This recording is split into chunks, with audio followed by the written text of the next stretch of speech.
हमारे प्रधानमंत्री महोदय योगी जी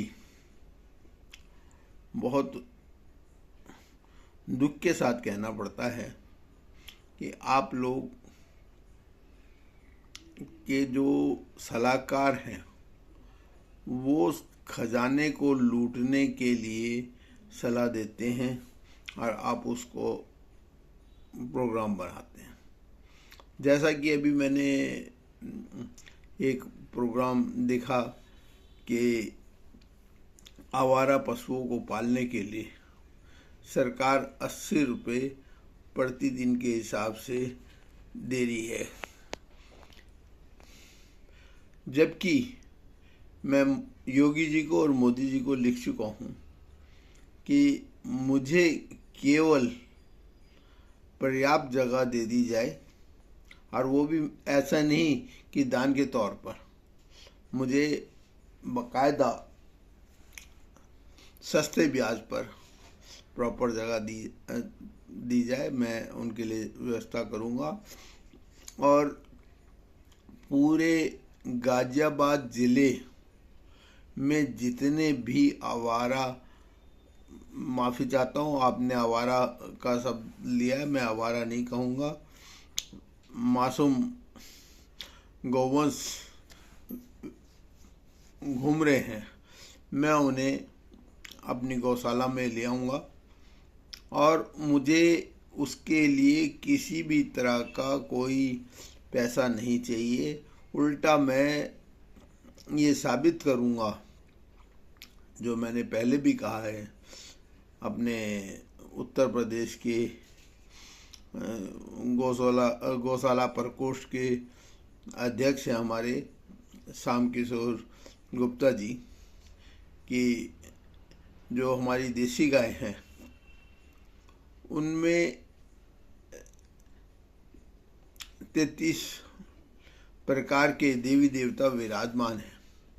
वो कहाँ, क्यों, किसी अनुदान के लिए थोड़ी है, वो तो दात्री है, वो देना चाहती है।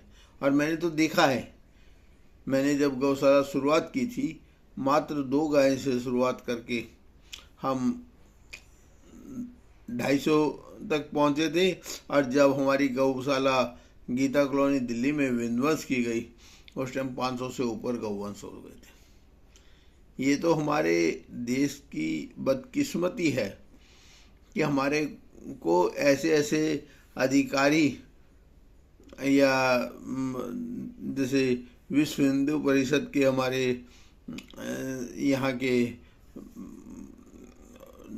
विधायक भी रहे हैं आलोक कुमार जी, उनसे हमने उस टाइम निवेदन किया कि नोएडा में जगह मिलती है, गोचर की जगह है, आपका केवल एक फ़ोन होगा और वो हमारी जगह मिल जाएगी। हमारे आज तक कम से कम 600 गौवंश बच जाते, लेकिन वो कहते हैं मैं क्यों फ़ोन करूं और कैसे फ़ोन करूं। अब भाई वहाँ मैं क्या दे देता, मैं तो गौशाला में अगर आते ज़्यादा से ज़्यादा उन्हें दूध पिला सकता था, छाछ पिला सकता था।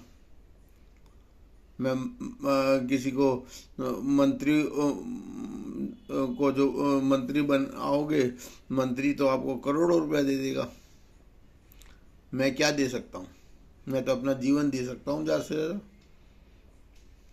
खैर, मैं बात से फिर हट गया हूँ। तो मैं ये कहता हूँ, क्योंकि हम देख रहे हैं 3 सालों में उत्तर प्रदेश में हो गए और हमारे को 1 रुपये की भी राहत नहीं मिली है।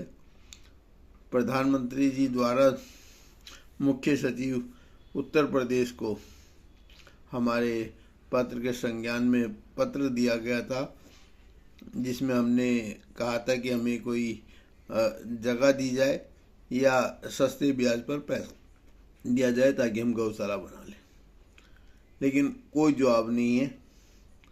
अब मैं पुनः निवेदन करता हूँ, मुझे 100 बीघा जगह चाहिए ताकि मैं ये सबको जो है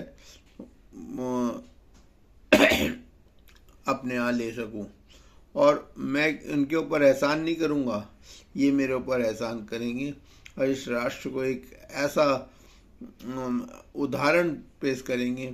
हम एक बहुत बड़ा गोबर गैस संयंत्र बनाएंगे जिससे हमारी जो है बायो सीएनजी का उत्पादन होगा और देश जो है आत्मनिर्भर बनेगा। आप और सैकड़ों लोगों को रोजगार मिलेगा।